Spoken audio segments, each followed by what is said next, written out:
Hi, and welcome to the Frog Pond School of Design, where we talk about architectural things and try to have a good time doing it.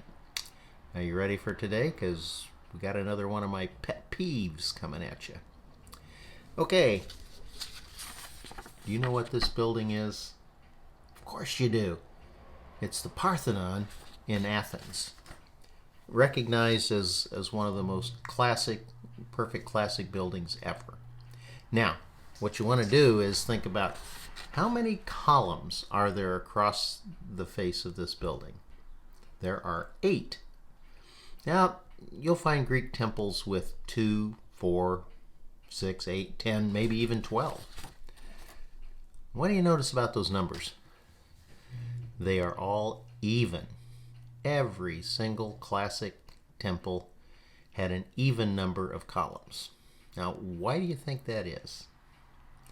Actually, it has more to do with the spaces between the columns and the columns themselves. You get a solid void, solid void. You always want a void on axis because it makes the building look more inviting and inviting you in. So the classic approach has always been to do that, and you'll find that classically trained architects will always at least have a bias toward an odd number of openings in a pattern of some sorts. And here's what happens when you don't. Oh, I mean, we're talking nails on the chalkboard here. That just really, to me anyway, is offensive.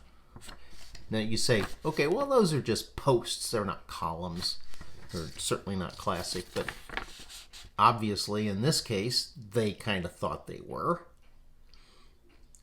And the problem here is, once you start ignoring this, there are no longer any rules.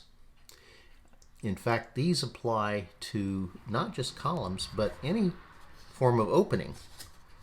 Here's some windows. Now, I apologize to whoever owns this house, because it's a very nice house, but there's something about that row of windows that I find problematic. You're looking at, when you look straight at it, you're not looking at an opening. You're not looking at something inviting you in.